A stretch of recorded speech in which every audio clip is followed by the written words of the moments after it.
अक्सर कहा जाता है कि जंगल सिर्फ जानवरों का घर होता है, लेकिन क्या हो अगर मैं कहूँ कि कुछ जंगलों में जानवरों से भी ज़्यादा खतरनाक चीज़ें छुपी होती हैं। क्या आपने कभी ऐसे जंगल के बारे में सुना है जहाँ सूरज ढलते ही अजीबोगरीब आवाज़ें आने लगती हैं, जहाँ राह भटकने वाले कभी वापस नहीं लौटते, जहाँ रात के अंधेरे में पेड़ों के पीछे कोई खड़ा होकर आपको घूरता है, लेकिन जब आप पलटकर देखते हैं तो वहाँ कोई नहीं होता।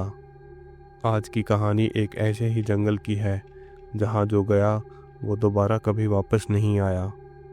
तो तैयार हो जाइए, और अगर अकेले हैं तो लाइट्स ऑन कर लीजिए, क्योंकि यह कहानी आपको सोने नहीं देगी। राहुल, विशाल और नेहा तीनों दोस्त एडवेंचर के शौकीन थे। उन्हें हर बार नई नई जगहों पर घूमना पसंद था, और इस बार उन्होंने प्लान बनाया एक पुराने सुनसान जंगल में कैंपिंग करने का। यह जंगल शहर से काफ़ी दूर था और इसके बारे में कई डरावनी कहानियाँ मशहूर थी। लोग कहते थे कि रात के समय यहाँ अजीब अजीब आवाज़ें आती हैं, और कई लोगों ने जंगल में किसी साए को घूमते हुए देखा है। लेकिन ये तीनों दोस्त भूत प्रेत में विश्वास नहीं करते थे। उन्हें लगा कि यह सिर्फ लोक कथाएं हैं, और उन्होंने जंगल में जाने का फैसला कर लिया। अरे यार, कुछ नहीं होता, सब अफवाहें हैं, विशाल ने हंसते हुए कहा। चलो, एक रोमांचक ट्रिप होगी, राहुल ने भी जोश में कहा। लेकिन उन्हें नहीं पता था कि यह ट्रिप उनकी ज़िंदगी का सबसे खौफनाक अनुभव बनने वाला है। तीनों जंगल के अंदर पहुंचते हैं और एक खुले मैदान में अपना टेंट लगा लिया। चारों तरफ सुनसान माहौल था, बस बीच बीच में पेड़ों से हवा के चलने की सरसराहट और कुछ दूर किसी जानवर की आवाज़ सुनाई दे रही थी। शाम होते ही उन्होंने आग जलाकर खाना बनाया और मस्ती करने लगे। रात के करीब 11 बजे जब वे बातें कर रहे थे, तभी अचानक पास की झाड़ियों में कोई हलचल हुई। कौन है वहाँ? नेहा ने डरते हुए पूछा, लेकिन कोई जवाब नहीं आया। राहुल ने टॉर्च जलाकर झाड़ियों की तरफ रोशनी डाली, लेकिन वहाँ कुछ भी नहीं था। शायद कोई जानवर होगा, विशाल ने कहा, और सबने इसे नज़रअंदाज कर दिया। लेकिन जैसे ही घड़ी में 12 बजे, जंगल का माहौल अचानक बदलने लगा। अब हवा और ठंडी हो गई थी, चारों तरफ अजीब सी खामोशी छा गई, और फिर टेंट के बाहर किसी के चलने की आवाज़ आई। तीनों दोस्त सहम गए। राहुल ने धीरे धीरे टेंट की जिप खोली और बाहर जाकर देखा, वहाँ कोई नहीं था। लेकिन तभी विशाल ने कांपती आवाज़ में कहा, राहुल, पीछे देखो। राहुल ने धीरे धीरे पीछे मुड़कर देखा और उसकी रूह कांप गई। थोड़ी दूर पर एक काली परछाई खड़ी थी, लंबे बाल, झुका हुआ सिर और हाथों में कुछ पकड़े हुए। जैसे ही राहुल ने टॉर्च उस पर डाली, वो तेजी से भागते हुए पेड़ों के पीछे गायब हो गई।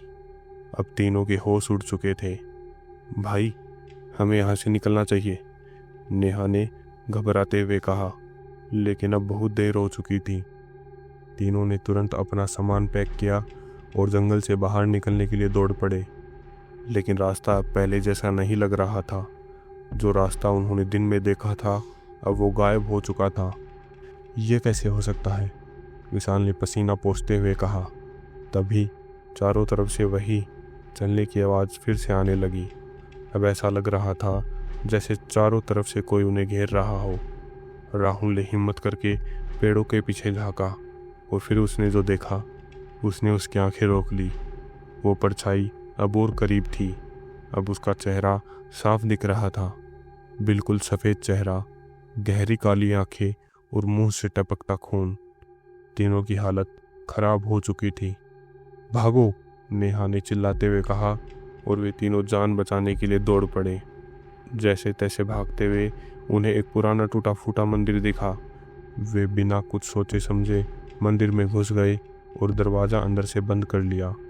तभी एक बूढ़े साधु की आवाज़ आई, तुम लोगों ने बहुत बड़ी गलती कर दी है। राहुल ने हांफते हुए पूछा, कौन कौन थी वो? साधु ने गहरी सांस ली और कहा, वो इस जंगल की आत्मा है। 100 साल पहले एक लड़की को यहाँ मार कर फेंक दिया गया था, उसकी आत्मा अब भी यहाँ भटक रही है। जो कोई इस जंगल में आता है वो उसे कभी बाहर नहीं जाने देती। तीनों के चेहरे पर डर दिख रहा था। लेकिन हम बच सकते हैं ना? नेहा ने रोते हुए पूछा।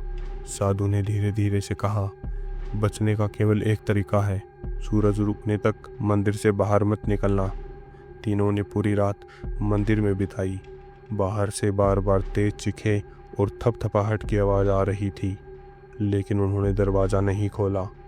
सुबह होते ही वो तीनों जंगल से भाग निकले और कभी पीछे मुड़कर नहीं देखा।